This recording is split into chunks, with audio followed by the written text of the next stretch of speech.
Associated alcohol beverage limited एक ऐसी company जो रेडिको खेतान, यूनाइटेड स्पिरिट और यूनाइटेड ब्रेवरेज जैसी बड़ी बड़ी कंपनियों को पछाड़ रही है और ग्रोथ के मामले में उनके बहुत आगे निकल चुकी है। लेकिन अब क्या है इस कंपनी के ग्रोथ ड्राइवर्स, क्या ऐसे पॉइंट्स है जिसके वजह से ये कंपनी बहुत बढ़िया ग्रोथ कर रही है और आगे जाके भी कंपनी जो है बढ़िया ग्रोथ करेगी। क्या कंपनी पैन इंडिया प्लेयर बन पाएगी तो कौन कौन से स्टेट में अभी अपना एक्सपेंशन कर रही है, कौन से यहाँ पे वर्टिकल से कंपनी का रेवेन्यू जो है वो बढ़ सकता है, क्या है कंपनी के एक्सपेंशन प्लान, क्या कंपनी के मैनेजमेंट ने रेवेन्यू गाइडेंस दिया है for financial year 2025 financial year 26, इन सभी के बारे में चर्चा करेंगे। लेकिन जैसे कि हम हमेशा कहते हैं, लर्निंग है तो ही अर्निंग है। चलिए कुछ नया सीखते हैं। मैं संदीप आउटी स्वागत करता हूं आपका संदीप आउटी ग्रोइंग कम्युनिटी में। दोस्तों सबसे पहले हम फास्ट ओवरव्यू लेंगे कंपनी के बिजनेस का, क्योंकि इसके बारे में डिटेल वीडियो हमने ऑलरेडी बना के रखा है, तो आप चेकआउट कर सकते हैं। इससे समझ में आएगा कि क्या फ्यूचर में यहाँ पे प्रोजेक्शन बनाया जा सकते हैं, क्या फ्यूचर में यहाँ पे गाइडेंस दिया जा सकता है। तो चलिए दोस्तों यहाँ पे हम स्क्रीन पे बेसिकली देख सकते हैं कि ये 5 वर्टिकल से कंपनी को रेवेन्यू आता है। पहले तो यहाँ पे इथेनॉल बनाया जाता है जिसका जो है मार्जिन जो है अराउंड 7 to 8% का मार्जिन है।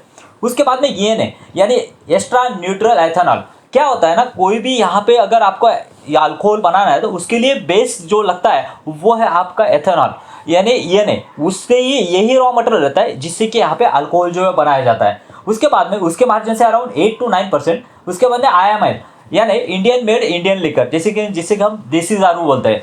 बेसिकली क्या होता था ना, ये कंपनी पहले ये दोनों चीज़ें बनाती थी, ENA एंड IML, देसी दारू और ENA बनाती थी। और ENA क्या करती थी, ENA जो मेन जो यूनाइटेड स्पिरिट, यूनाइटेड ब्रेवरेज या फिर रेडिको खेतान है, इनको सप्लाई करती थी। उसके बाद में उसके ऊपर जो ये क्या करते थे, ये जो है वो एथेनॉल बनाते थे। उसके बाद में क्या हुआ ना, ये कंपनी IMFL में चली गई। IMFL मतलब क्या है, इंडियन मेड फॉरेन लिकर। जैसे कि इनके 2 डाइबो और एक कंपनी है, उसके साथ में ब्लैक डॉग ऐसे जो प्रोडक्ट है, ये क्या करती है, लाइसेंस देती है कि आप यहाँ पे ऑन बिहाफ ऑफ अस यहाँ पे प्रोडक्शन करो और सेल करो।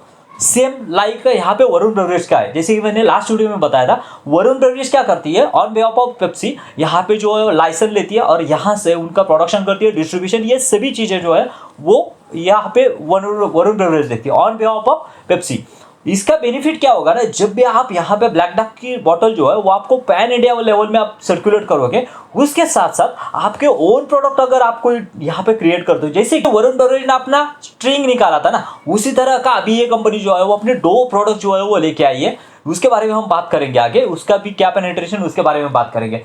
और ये है IMFL Indian made foreign liquor proprietary, जैसे कि खुद के ब्रांड। और इन दोनों के देखेंगे ना अराउंड 12 to 15% के यहाँ पे ऑपरेटिंग प्रॉफिट मार्जिन है, और इसके देखेंगे तो अराउंड 15 to 18% के मार्जिन है। इसके 15 to 18% के मार्जिन क्यों है, बिकॉज ऑफ ये कंपनी अपने ओन ब्रांड जो है वो ओन करती है। खुद के ब्रांड अगर है तो ऑब्वियसली यहाँ पे मार्जिन जो है वो ज़्यादा रहेंगे।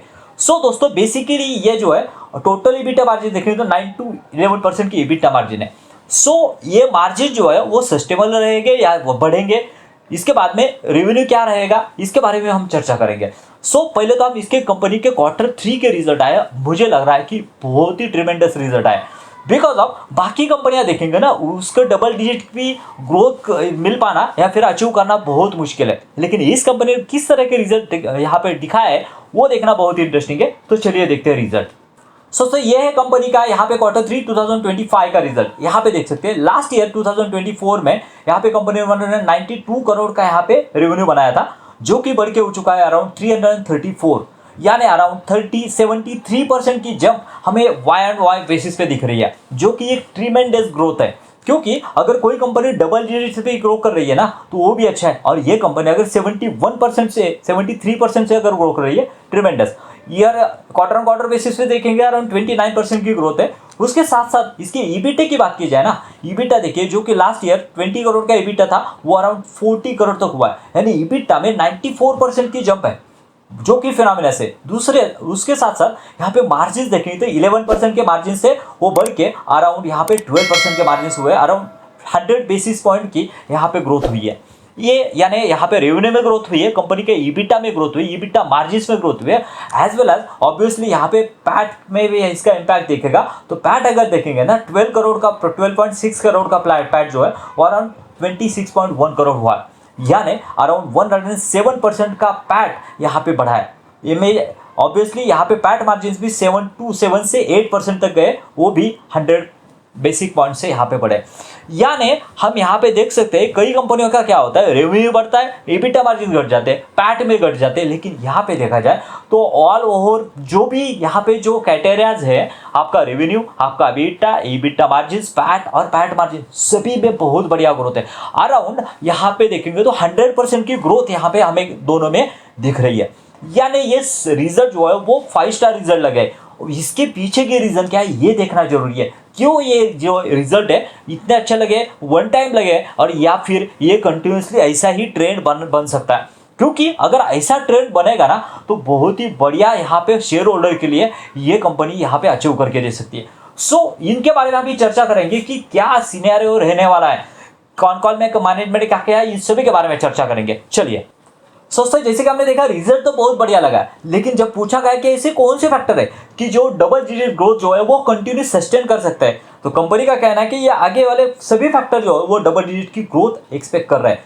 Launch the premium product like Hillford whisky ready to drink beverages in Q3 2025। यानी यहाँ पे इन्होंने हिलफोर्ड विस्की जो है वो ऑलरेडी लॉन्च की हुई है, और रेडी टू ड्रिंक जो है वो आने वाले क्वार्टर में यहाँ पे वो लॉन्च करने वाले हैं। ये भी एक उनका प्रीमियम प्रोडक्ट होने वाला है और गेम चेंजिंग प्रोडक्ट होने वाला है। उसके बाद में अपकमिंग लॉन्च की बात की जाए तो एक्सपेंशन की into the market, Maharashtra, Goa, Karnataka, ये स्टेट पे इनका जो है वो मार्केट एक्सपेंशन होने जा रहा है, एंट्री होने जा रही है, विच भी highly potential region because of दोस्तों गोवा पता है आपको कि टूरिज्म सेक्टर में फेमस है। महाराष्ट्र और कर्नाटका ऐसे स्टेट है जहाँ पे भी यहाँ पे अल्कोहल मैक्सिमम कंज्यूम होता है, और ये सिटीज जैसे कि मुंबई हो गई, पुणे हो गए, बेंगलोर हो गया, ये भी सिटीज ऐसे कि मैक्सिमम अल्कोहल वहाँ पे सेल होता है। सो ये एक बहुत ही अच्छा यहाँ पर मूव रहेगा कंपनी के लिए, और उसकी वजह से ये ग्रोथ जो है वो कंटिन्यूसली जारी रह सकती है।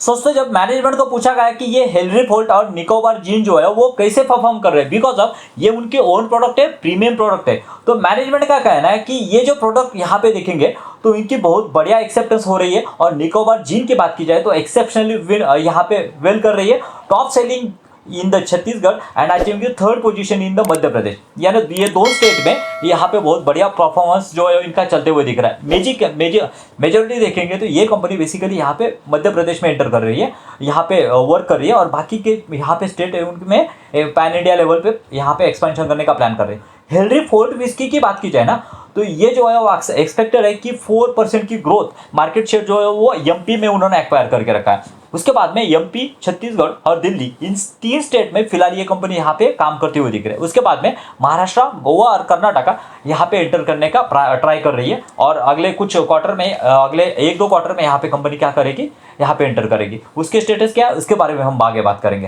दोस्तों, जैसे कि हमने देखा कि महाराष्ट्र, गोवा और कर्नाटक में कंपनी एंट्री कर रही है, तो कब एंट्री होने वाले देखिए। महाराष्ट्र में इनका कहना है कि ऑपरेशन जो है वो स्टार्ट हो सकता है Q3 2025 में, यानी ऑलरेडी स्टार्ट हो गया होगा जैसे कि उनका कहना है। उसके बाद में गोवा में सेम Q3 2025 में, और यहाँ पे देखेंगे तो कर्नाटका में इस क्वार्टर में ये जो ऑपरेशन स्टार्ट होने की पॉसिबिलिटी है। यानी 3 अगर स्टेट इसमें ऐड हो जाते हैं, रेवेन्यू में ऐड हो जाते हैं, तो हो सकता है कि उसका बड़ा यहाँ पे ग्रोथ जो ट्रिगर है ये कंपनी के लिए हो सकता है। उसके साथ साथ मार्जिन भी कंपनी के एक्सपेंशन होने के चांसेस है। दोस्तों, जैसे कि मैंने कहा कि एक रेडी टू ड्रिंक जो है वो भी यहाँ पे लॉन्च करने वाला है, उसके साथ साथ टकीला करके एक उनका प्रीमियम सेगमेंट है वो भी लॉन्च करने वाला है। तो जब पूछा गया कि what is the expected to launch the tequila, जो कि एक बहुत ही प्रीमियम सेगमेंट वाले अल्कोहल यह ड्रिंक है, तो उनका कहना है कि the branded tequila should be launch on the Q1 2026, यानी अराउंड अप्रैल टू जून के क्वार्टर में यहाँ पे वो भी क्या हो सकता है, लॉन्च हो सकता है, और उससे भी यहाँ पे रेवेन्यू की फिजिबिलिटी बढ़ सकती है, मार्जिन भी बढ़ सकते हैं।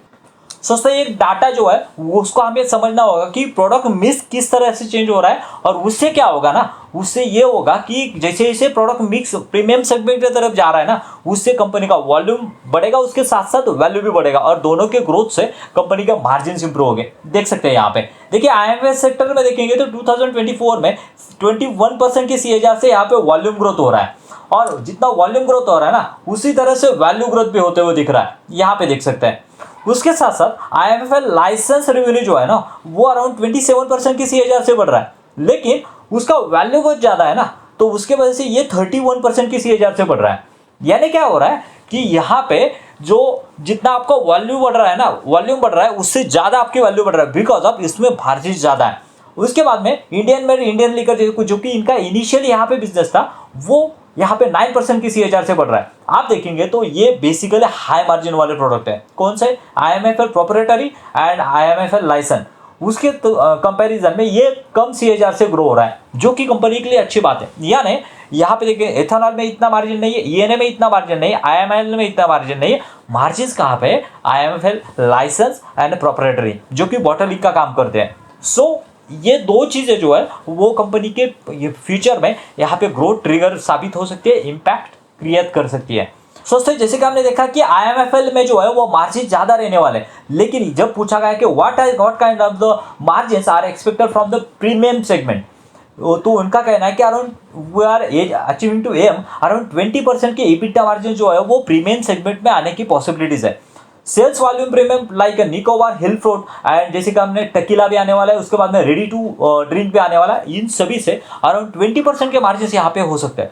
जैसे कि हमने देखा 7 to 8% जो है वो यहाँ पे देखेंगे तो इथेनॉल में 8 to 9 जो है वो यहाँ पे ENA में, और 9 to 10 जो है वो यहाँ पे क्या है, यहाँ पे IMFL में। यानी इसके डबल या फिर ट्रिपल भी कह सकते हैं, 7 into 2 21 23 टाइम्स के मार्जिन यहाँ पे कंपनी जो है वो अचीव करती हुई दिख सकती है। सोचते इसके बाद में कंपनी का यूपी में जो है वो भी एक प्लांट यहाँ पे कंपनी ओपन कर रही है, जिससे कि बॉटलिंग का प्लांट किया जाए और उसके साथ साथ यहाँ पे कंपनी का एक्सपेंशन हो। तो उनका जब पूछा गया, land acquisition has been almost complete, around 25 to 30 acres में ये जो है वो प्लांट बनेगा, और जो प्रोजेक्टेड बॉटलिंग जो है ऑपरेशन हो सकता है कि around 100 to 120 kilo litre day ENA production की फैसिलिटी इनके पास होगी।